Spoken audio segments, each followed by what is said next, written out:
teachers. So prepare, ladies and gentlemen, prepare for some mind games. And prepare yourself for Nigel Barlow. Often I'm not speaking in this country, and I know here we have people from France, from Spain, from Turkey, from a lot of other countries. I have to explain that the English are world champions at one thing, and it is clearly not football. Where are the Spanish? We leave that to you. Okay, thank you. We are world champions at the art of understatement. The three highest superlatives in English are quite good, rather nice, or not bad.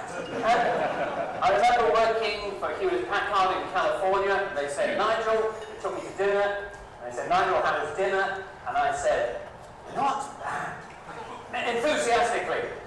They said, what do you mean, not bad? But California, software, okay. I said, awesome, amazing, and incredible, and then we were okay. Now, let me ask you to do something very non-British. Can you just make some physical contact with your neighbour, take his or her pulse? Come on, are they still alive?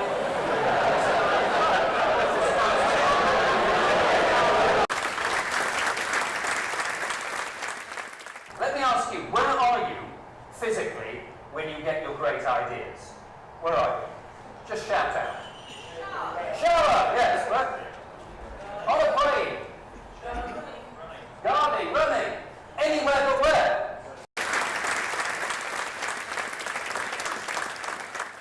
Could you stand up, please? I don't want anyone to die without just knowing. That's the theory. I love the practice. Now, I'm going to show you, as an example of how easy or difficult it is to think differently, I'm going to show you a visual image on the screen. If you can see what it is, look very pleased with yourself. You may or may not need practice with that. Look very pleased, sit down and radiate confidence. If not, remain standing. I hope that you will get the opportunity to benchmark being the technical word for stealing, if you do it well, 3 or 4 great ideas that you can use both in these 2 days and to, I guess, rebuild your business.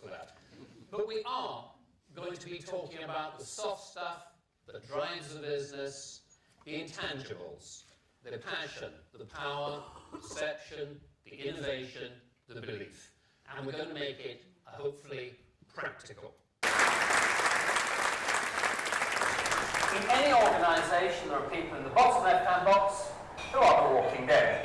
They don't even know we're discussing the future of payments today. They say, oh, yes, Plaza, how was the lunch? And they carry on walking. It wasn't a core competence you hired for. But more dangerous are spectators. Spectators are like those people that Peter was describing when he was proposing a new idea. They were sort of behind him, just waiting to see how it turned out. What is a spectator? 1 month into your project, the spectator is someone who says, well, I wouldn't have implemented it like that. But did they say so at the first meeting? No. Spectators are very dangerous. A female colleague of mine said they're usually white, middle-aged males on the boards of large companies waiting to be found out. 1 month in a job, and you go blind. 1 month in a job, and you go blind. Who's been here less than a month? Okay, good. Listen to these people. Now, what I'm saying is do you not, all right, she's exaggerating, but do you know what I'm saying? That we stop being curious about even, particularly when we're successful, and you're an extremely successful organisation, sometimes that stops us doing things in even better and different ways. Does that familiar to you?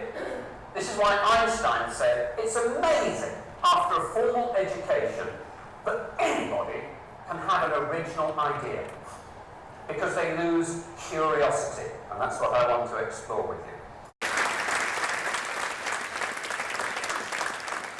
Now, does anybody remember DEC, Digital Equipment Corporation? 1980s, great company, second biggest computer company in the world after IBM. But in 1979, the founder, Ken Olsen, said, yes, but who on earth would want a computer at home? I think 2 billion is the figures I get from you. Only about 2 billion people can, and therefore they never moved into PCs, swallowed by Compaq, HP disappeared. Very expensive, yes, but. The answers are this. You studied psychology or sociology, or something a bit arty and useless, generally. Yes?